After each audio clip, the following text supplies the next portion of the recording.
what this is all about, is your right to freedom of speech. What made America great is an independent, vigorous press. If a jerk burns a flag, America is not threatened. Political speech is the heart of the First Amendment. For expressing their religious beliefs. Now is the time to make justice a reality for all of God's children. Welcome to Speaking Freely, a weekly conversation about free speech in America. I'm Ken Paulson.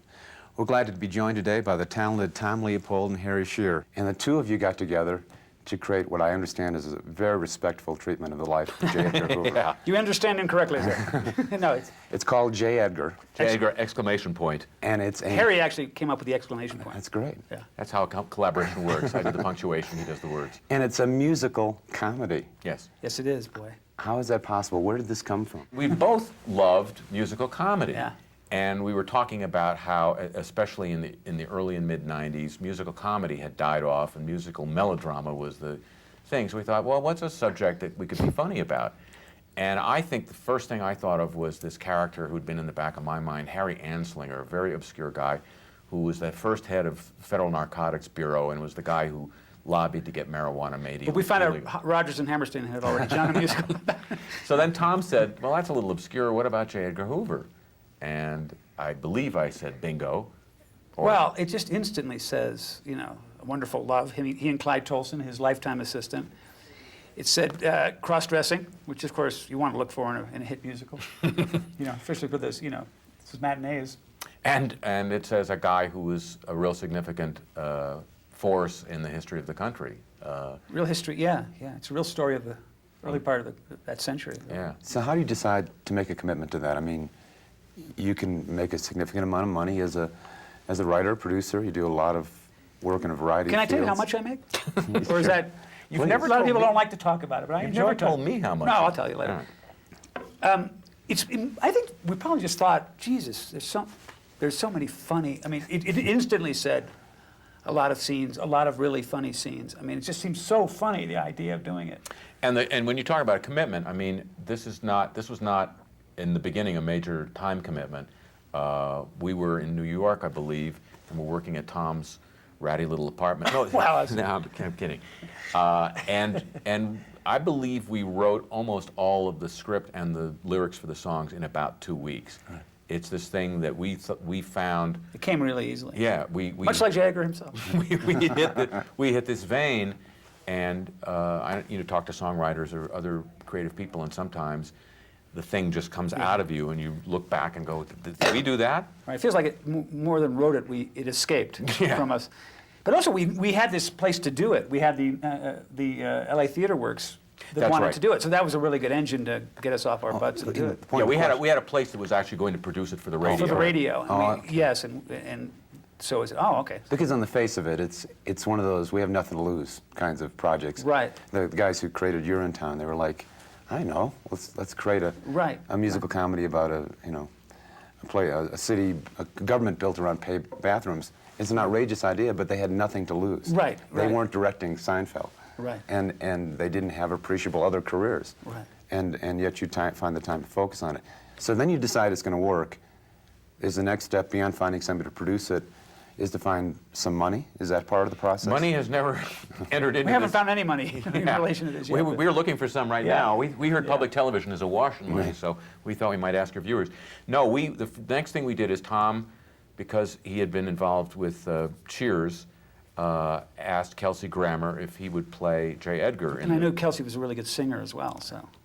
And he was so great. He's loved the project ever since. And I'm part-time from New Orleans, so I knew John Goodman, who's a resident of New Orleans, and I said, John, would you do Clyde Tolson, J. Edgar's lifetime assistant? So once we had those two guys in the cast, we had a show, and we could build the radio production around them. And then Peter Matz, who's our wonderful composer, who just recently passed away. Peter's, was Noel Coward's pianist and orchestrated all the Barbra Streisand early records, and just really a genius. Musical director for the I Judy forget Garland. how he came in. Yeah. Oh, the producer of the radio series. We had the show, we had the lyrics, and we had the book, and we didn't know who to turn to write the music. And she said, "I know the guy." And Susan Lowenberg was her name, the producer, and she put us in touch with Peter Matz. And we sat down with Peter in his office one day, and we just said, "Look, we figure this is like Frank Lesser's last show, and he ran out of conventional love stories. Right. And I've never been as thrilled. I mean, there have been a lot of thrills with this show, but there's nothing been as thrilling as when we first sat in Peter's office and heard him play the songs to us. One right after another, just go, oh my God. When you write the lyrics to the love story between two men, and the lyrics are Once Upon a Face, and then you hear a beautiful tune under it, it lifts it out of just a funny, really funny, jokey kind of thing. And it gives it a real depth that, I was going to say real bottom, but I don't want to use that word in reference to the show. But it was just thrilling to sit there and listen to Peter, who had, heard this one direction from us and drew upon his whole history in the musical theater. He knew exactly what we were doing. We were calling up this tradition, this pre-rock, pre-Andrew Lloyd Webber tradition of the musical theater, and Peter knew exactly all of that history to call on. He really gave it an elegance to this, to the funniness. Has any American icon fallen as far as J. Edgar Hoover? I mean, for a man to be as powerful as he was just 30 years ago, and to be the subject of this kind of treatment, and everyone gets it. Right. And, I mean, it's really an extraordinary Wait do you see how fall. far he falls after it goes to Broadway. Yeah, he's going to fall farther. Yeah. I mean, his mother in our show, J. Edgar's mother, tells him that his name is one day going to be up on a building. I feel pretty confident his name is going to be off that building pretty soon, so you can't fall farther than that. So how much research did you do? Did a good amount. Yeah. And the story is basically true. All these things are, how he persecuted homosexuals, how he was a homosexual, how he kind of took bribes from the organized crime, and kept saying, well, that there is no organized crime, and that's why he disavowed any organized crime. And all of it was pretty much true. How he used his information on the private lives of the presidents to intimidate them into backing off from trying to ease him away from the job, how he kept in power for nearly 50 years, which is pretty remarkable. Mailing the presidents. Yeah. How he wore a size 8 dress. That's absolutely documented. True. Where's that documentation? Well, up in the room. I've got it up in the room. The Orbach archives. Has anyone done anything like this before? I mean, I'm trying to think of political satire done as a musical comedy. We actually envisioned the writers of this show as other characters, so we wrote from their perspective. So we weren't writing from our perspective, we were writing from the perspective of two gay guys who were writing a gay love story, and they just happened to pick this guy who was the most famous, a figure that they could think of. So it's got this very convoluted quality to it. I don't think anybody's ever done this before. But it's a real classic old musical in the sense that it's a love story. There's an act. Clyde Tolson walks out on J. Edgar, his lifetime assistant, the act break, and he gets him back in the second act. And it's very, very classic in that old 50s form of musical. Well, you're clearly committed to the material, and you're not in it just to make a buck, but sooner or later you hope to draw an audience and have a hit show. Mm-hmm. This is America post-September 11th. Mm-hmm. It's a country with great reverence for national figures, not a lot of tolerance for political dissent right now. Well, it's not dissent. I don't know about it. This isn't. No, I think. You think that J. Edgar Hoover has fallen so far off the pedestal? George M. Cohan did a comedy musical about FDR in the 40s. I mean, it's a pretty there's a good natured quality to it. I think. I mean, I don't think it's harsh or angry or mean. I think it's sort of faux beloved. It's sly. It's very sly. Yeah. And I think that it has interesting resonances today that I don't think it had when we wrote it. So, I can't ever second guess. I don't think either of us can. Who knew the producers would be? Yeah. Nazis stormtrooping around the stage, and it's like you sort of just it kind of finds its own makes its own gravy. What am I talking about? We just did an interview for the Food Channel. That's why I'm still back. So the next step is we leave here. Yeah, okay. We leave this show and you do the wrap-up. Somewhere money's going to have to come in. Yeah. I see. Yeah. Somewhere you're going to have backers, because I've seen this on too many Broadway shows where you can't put on the show without backers. I guess it's sort of a grand backers audition, this whole Aspen thing. But yeah, there's a lot of interest in it. So that's our hope and our plan. Yeah. So what kind of options do you have? You mentioned possibility of England or? Yeah, my love ideal version would be that we open on stage in England and then come back to New York with, you know, the buzz of a hit show in England about America. Done by Americans and bring it back. About America, really, and that'd be sort of fun to do. Or any other country that might have us. Yeah. I'm sure Luxembourg would go. Luxembourg, a very funny country. Yeah. And Hoover was big in Yeah. Luxembourg, I think. He was a size 8 in Luxembourg, too. You've, I know, Harry, you've done occasional movies in which there's been a political theme. You were in Dick playing G. Gordon Liddy. I was in the movie called Dick, yes, that's correct. Yes, that too. Yeah. Well, how successful do you think that movie was? I don't know. You know, when you're an actor, you just do them and kind of hope that you didn't humiliate yourself and or that the director didn't pick the takes in which you look awful. And You could not look awful, my friend. We'll be right back. No, but I don't know. I think it did okay, but I don't know. But it's tough to do. You know, it's tough to do mass appeal movies, musicals with a political message, isn't it? I don't know. You know, I guess that's the conventional wisdom. And as Tom says, there are examples like George M. Cohan from way back when. You just do what you think is funny. We never you know? thought of it as political, really. No. We just thought, this is really funny. Could be really touching. It can be, it ends up being political, I suppose. But that sort of falls in the cracks. And The politics is sort of it's there, but it's in the background of this love story. I don't think this show is going out with politics written on its jaw. I think it's going out with us saying, this is what makes us laugh, this is what we think is funny, these are two of the best characters we've ever seen in the musical theater.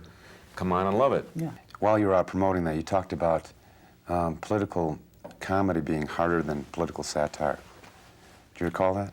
Well, to me, satire very often tends to say, I'm talking to the people who agree with me, here are the good guys, here are the bad guys, we're the good guys, we hate the bad guys, yay, boo.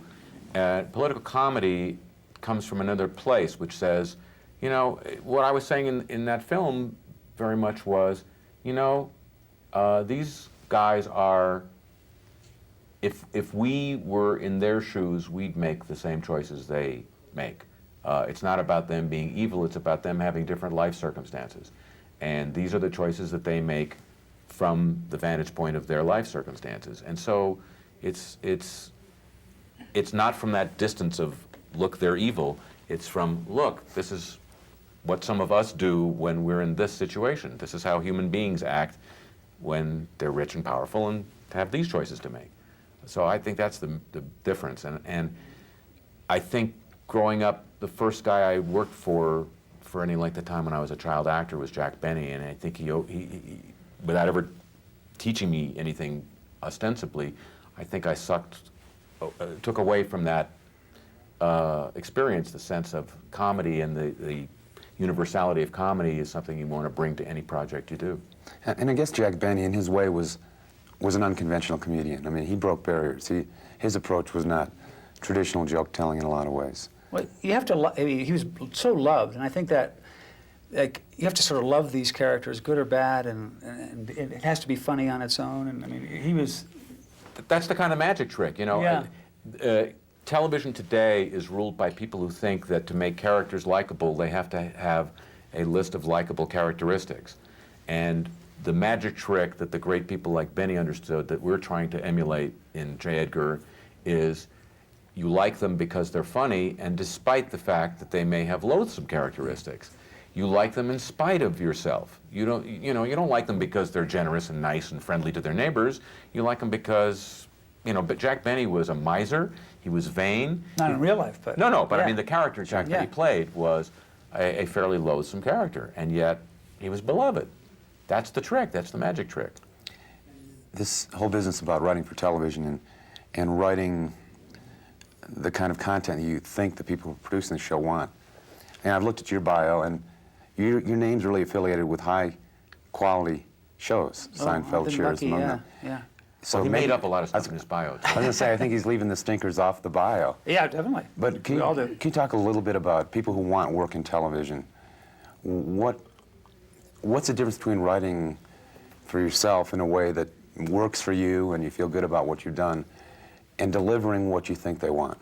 Well, any venue of writing of any area of show business, you're always working for somebody, and you have to try to hold on to your voice, what you think is funny, what touches you, what makes you interested, so that if it's a hit, you know how to do it for another 200 episodes. And it's very hard to hold on to that with notes and constantly rewriting and rewriting and reading. I just think that I never look at, I write novels as well, and I'm doing a one-man show actually, and I always feel like it's, well, now I'm writing sitcoms, therefore I will not be fully engaged emotionally or comically or try to be as funny as I can. I mean, every form has its limitations, and the limitations can be great. Limitations are helpful in a lot of ways, but I don't think, well, now I'm this kind of writer, now I'll do the good writing, now I won't do the good writing. I think, and for people starting out, or I always feel like, well, find out what makes you laugh, what's really funny to you, and even though, whatever the form, you should give yourself fully to it. I mean, I love writing on sitcoms because it can be as good as you are,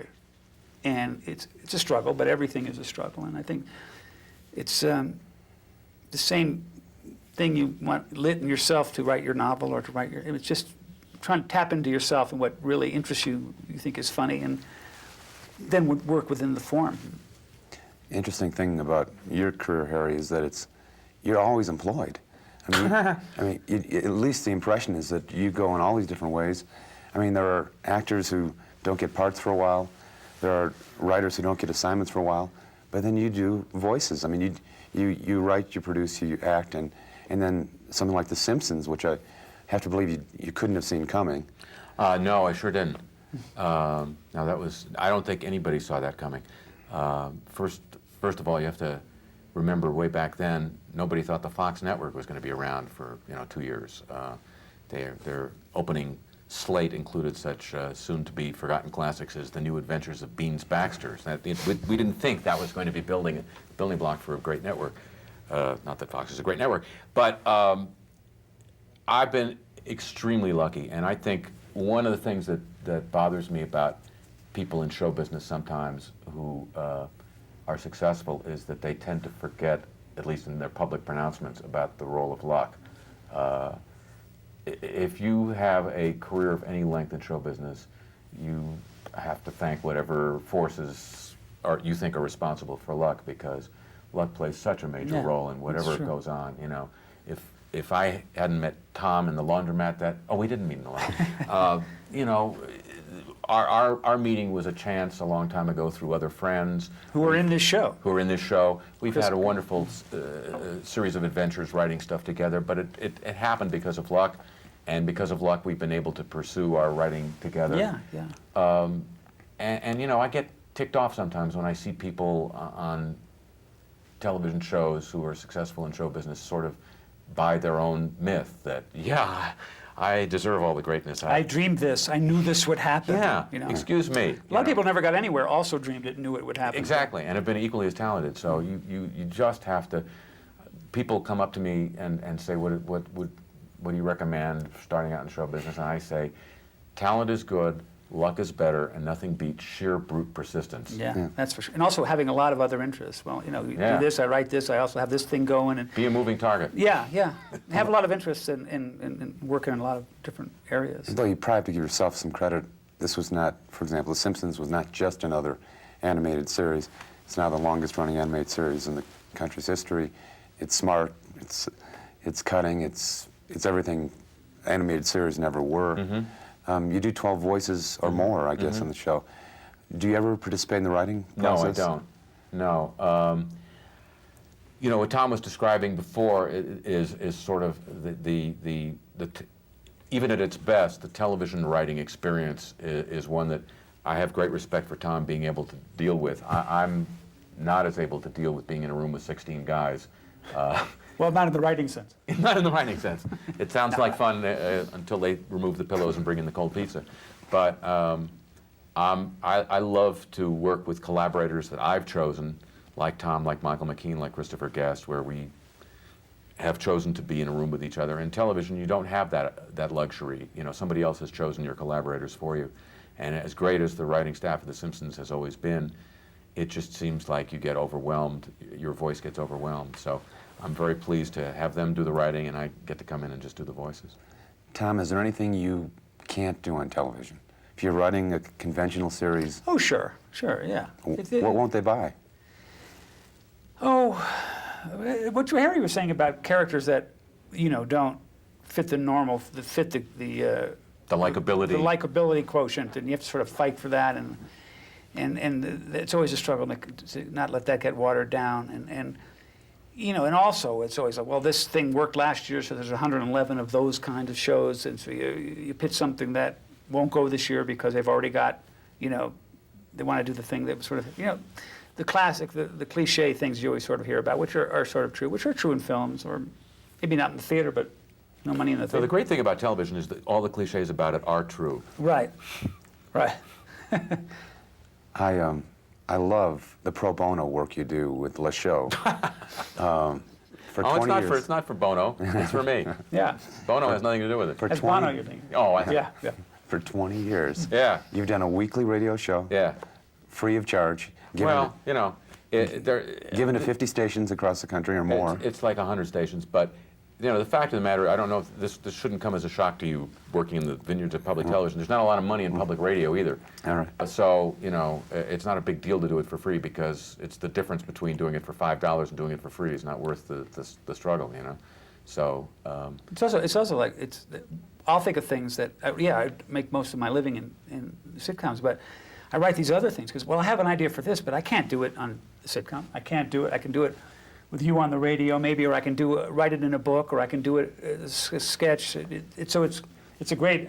It's a great form for you to have. Yeah, Tom has been several characters on my radio show over the years. He's been the acting coach for Lyle and Eric Menendez, the two brothers. Yeah. He most recently was a guy who bought the truck from Scott Peterson very recently after his wife disappeared.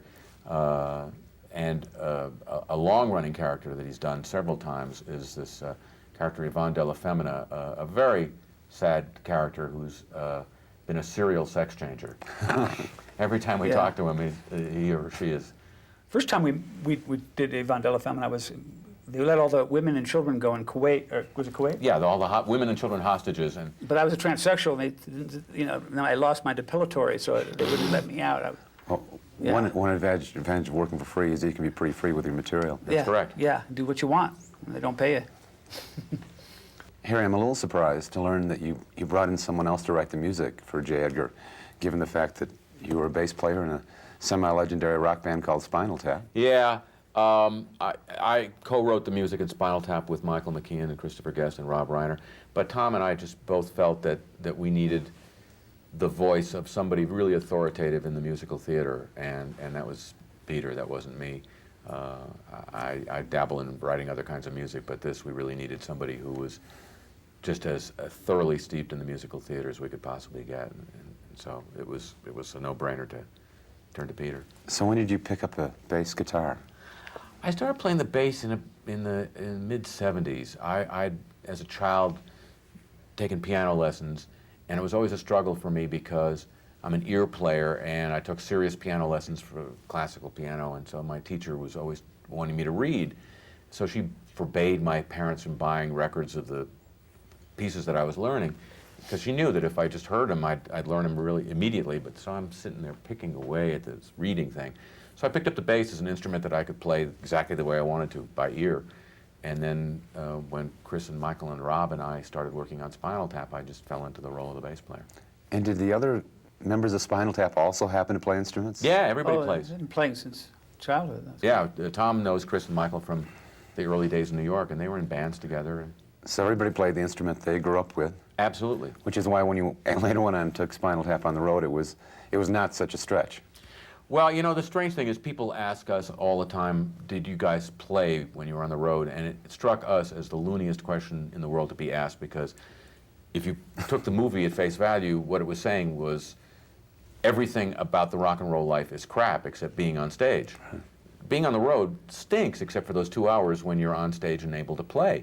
So the idea of enduring all that crap and then not having the fun of playing seems ludicrous to me. Now you flash forward to the present era, and the last time we toured, we were probably the only band on the circuit that was actually playing live. All the real bands are lip syncing, and Oh, really? Yeah, they're all playing to pre-recorded track. We're dumb enough that we were still playing live. I mean, it's an amazing story that this satire of rockumentaries has had the staying power it's had. You've recently put out a DVD. Yeah. And you've done the commentary in character. Yeah. Were you pleased with the way that's turned out? You know, we won an award for DVD commentary. Thank you so much. And I didn't know they gave awards for DVD commentary, but no, it's just we went into a room and we thought, what's the fastest way to get out of this room? Let's be these characters looking at the movie and do it from that perspective. So it was always fun to do that. Well, it's been great to talk to you about comedy in America today, and especially about this particular project, J. Edgar. Do you envision this someday performed in high schools all over America? I hope so. Yeah, from your mouth to the principal's ears. There you go. There you go. It's been a great visit with you. Pleasure. Tom Leopold, Harry Shearer.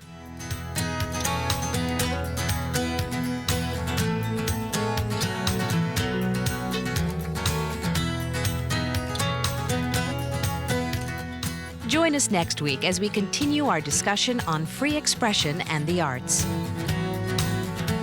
For more information about Speaking Freely, visit our website at www.speakingfreely.org.